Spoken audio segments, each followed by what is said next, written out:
Welcome to episode 6 of that tragedy and heroism in Gundagai. Also, we will be digging into Gundagai's cultural heritage.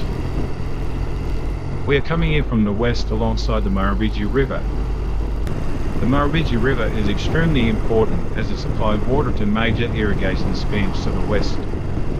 The river also provides water to western towns and cities such as Wagga, Griffith, Leeton, Narrandera and many more. Most Australians know the words to the song written by Jack O'Hagan. There's a track winding back to an old-fashioned shack along the road to Gundagai, where the blue gums are growing and the Murrumbidgee's flowing beneath the sunny sky, where my daddy and mother are waiting for me, and the pals of my childhood once more I will see. Then no more will I roam when I'm heading right for home along the road to Gundagai. Gundagai is a town with a huge cultural background. It brims over with Australian literature, has connections to Charles Sturt the Explorer, Bushranger Captain Moonlite, Common Company, and the tragedy of the 1852 flood and the heroic rescuers. Over 30 poems have been written about Gundagai. We have the poems by Banjo Patterson, The Road to Gundagai, and Flash Jack from Gundagai. Gundagai is a main highway between Sydney and Melbourne, Australia's biggest cities.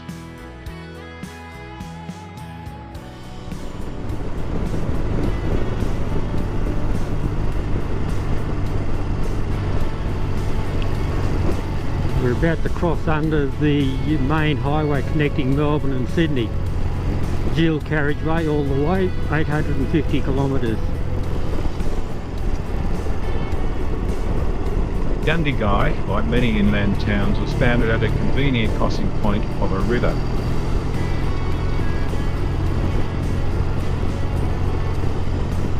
Stuckey was recorded as the first white man to cross the river in 1828. Charles Sturt, in his explorations of the interior, actually used this crossing in 1829.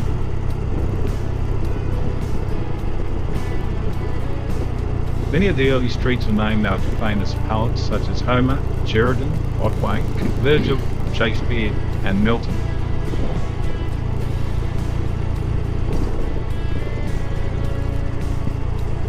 Make a right turn here, and this will actually put us onto the old highway and the main street of Gundagai.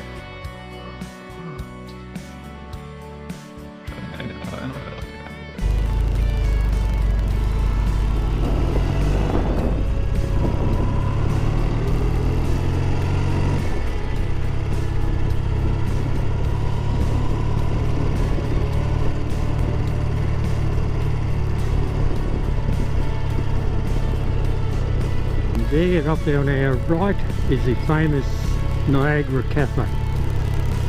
Hopefully it's open. I'll have some lunch.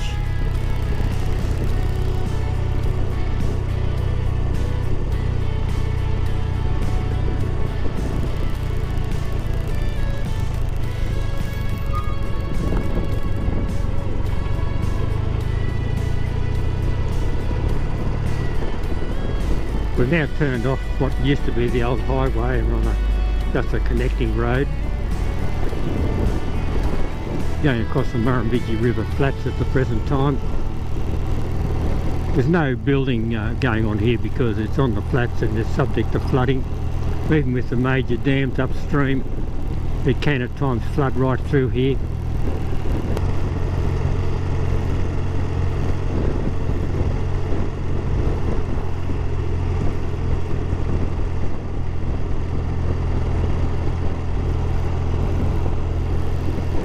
There's the old railway bridge. It's been defunct for many years. That railway line is closed. Used to go up to Tumut and Batlow. The sign says it all, no stopping.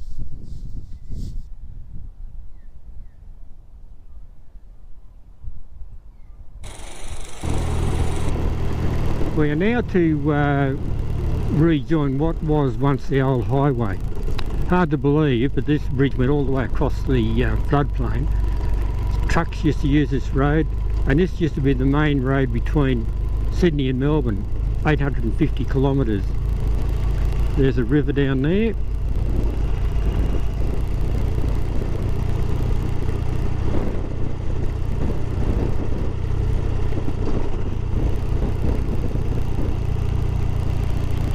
Yeah, this still used to be the old highway. Marks the site of the Murrumbidgee Cottage Inn, adjacent to the river crossing, probably the first building in Old Gundagai. In the Great Flood of 1852, the inn was destroyed along with the licensee General Hemphill and his family.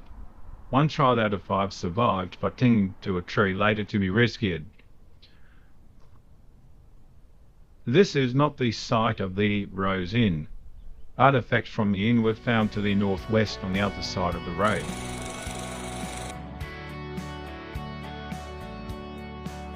Gundagai was known as the town of 2 bridges. 2 large wooden bridges, both almost a kilometre long, spanned the Murrumbidgee floodplain.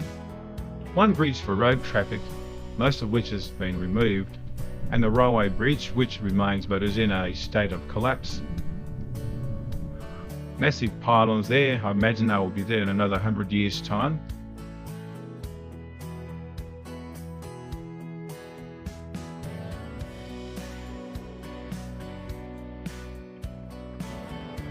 Yeah, the road bridge is called the Prince Alfred Bridge Viaduct.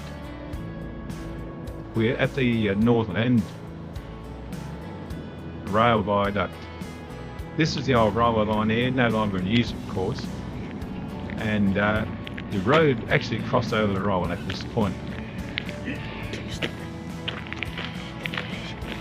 There's the clearing through the trees is where the bridge used to be. There are a few minor pylons left, but that's not much. The bridge hasn't been in use for something like 40 years. It closed in 1984.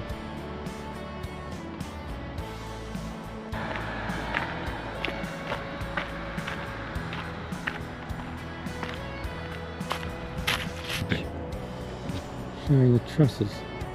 Awful lot of timber used in build.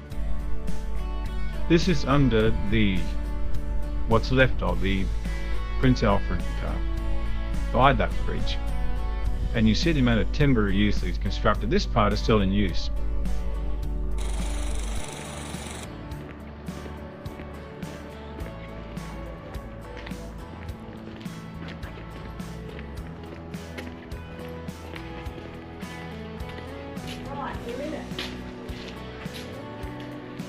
Sorry, you're not in it.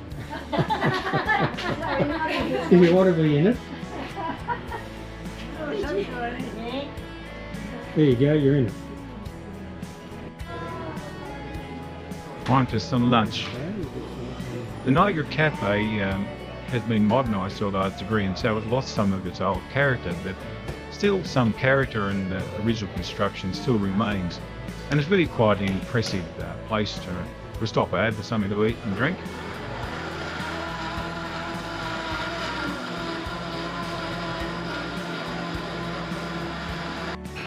I had some cauliflower soup with bread, so thick you'd almost make a soup sandwich from it.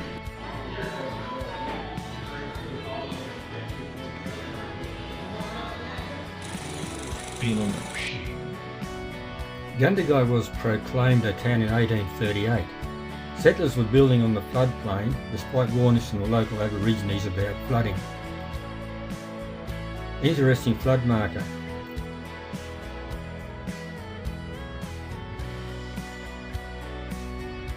In 2012, the river reached 35 feet 9 inches. In 1974, 36 feet 4 inches. In 1900, 38 feet 6 inches. There is no recording for the 1852 flood. As Dorothea McKellar wrote, Australia is a land of drought and flooding rains. We will be revisiting the story of the Lindley family shortly. 78 people listed as having died in the Great Flood. But there would have been many more, as there were a number of unreported travellers in town at the time. This monument is a tribute to Jackie and Yarri, 2 Aborigines, for saving close to 70 people using a bark canoe on a borrowed rowboat.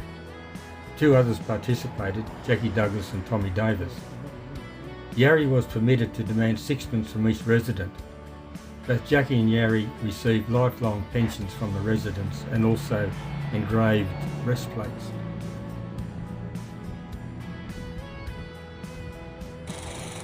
Yarrie Bridge and Yarrie Park, named after one of the heroic Aborigines.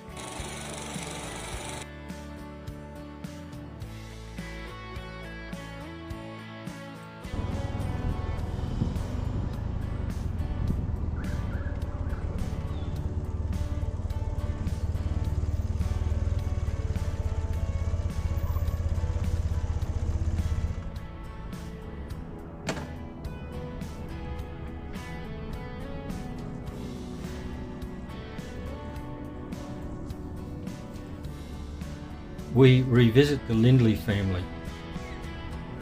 Thomas Lindley was transported to Australia for 7 years in 1832 for petty theft. He was away when the flood hit. He lost his entire family, Hannah 32, his wife, George 6 years, Emma 5 years, Thomas 3 years and Hannah 1 year. George remarried and had one surviving son. Today some descendants of that son are raising cattle not far from Gundagai, immortalised in the movie Lindley's Last Ride. An icon of Australian literature, characters created by Steele Rudd. Older Australians would be familiar with Dad and Dave, Mum and Mabel. The author states that the stories he tells are factual with embellishments. Rudd tells the short stories of the adventures and misadventures of the early settlers. In his book on our selection, he gives a dedication to the pioneers of Australia. He writes of his school years. I don't know if I was very bright there, but I remember the schoolmaster telling me that I was the smartest boy in my class. I also remember being the only one in the class.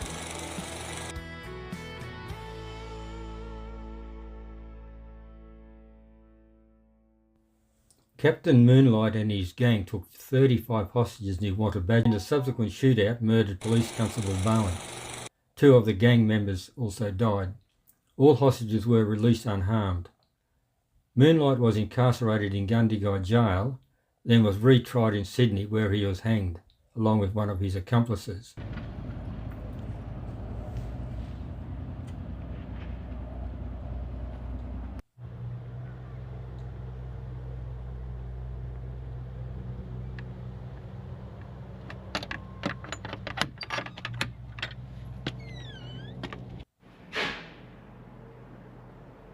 Rather dingy sort of a place, but I don't know what these are. Okay, we've got number 7 there, so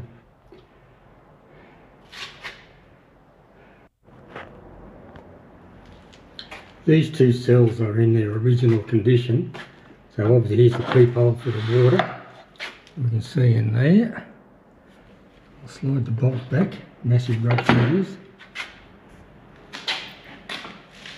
Oh, quite roomy for a jail cell.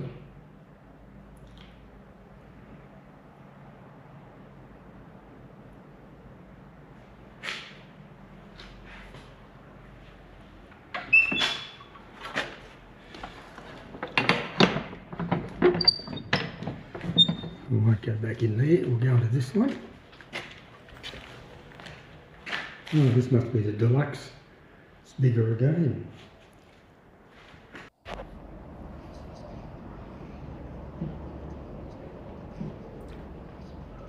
The exercise yard. Does Moonlight's ghost pervade the old jail?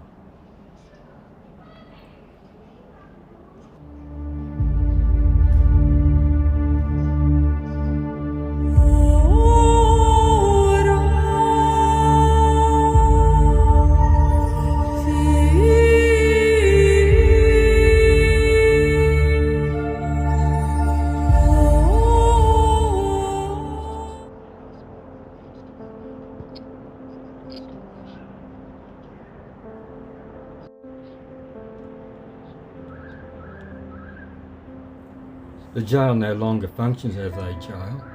There have been many changes over the years. The jail only had 6 cells. This is the lock-up keeper's residence.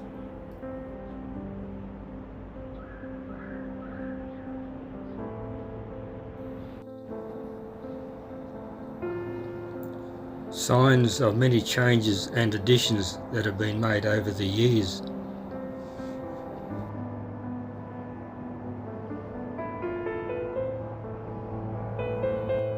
Not sure what this building is, possibly conveniences, outside toilets.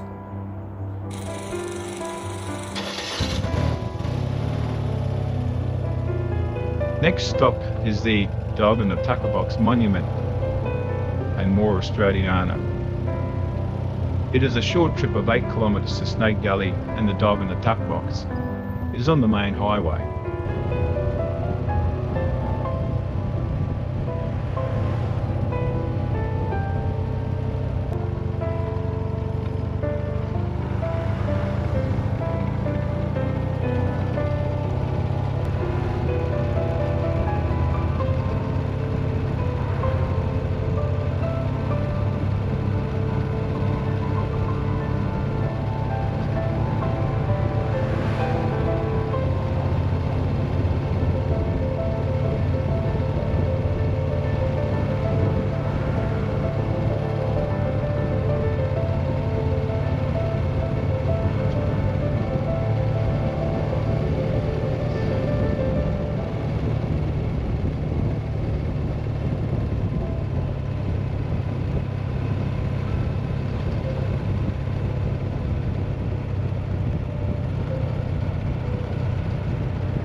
On the flight over to join the main Sydney to Melbourne highway,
coming into Snake Gully, 5 miles from Gundagai, where Bill the Bullocky bogged his treading.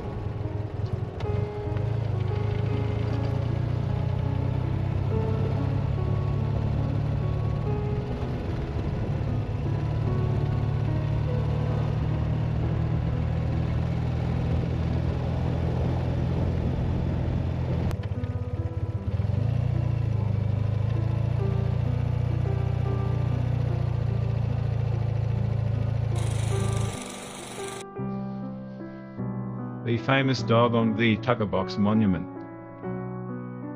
Considering the amount of fame, it seemed to be a rather small monument.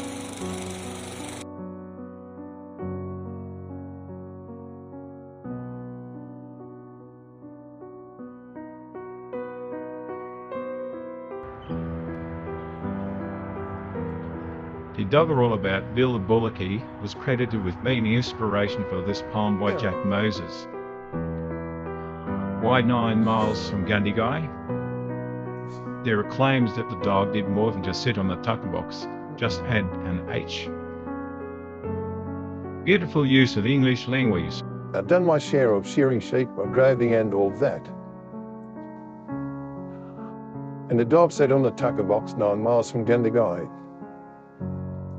It's when you've had your bullets bogged and the time you flog and cry, and the dog sits on the Tuckerbox 9 miles from Gundagai.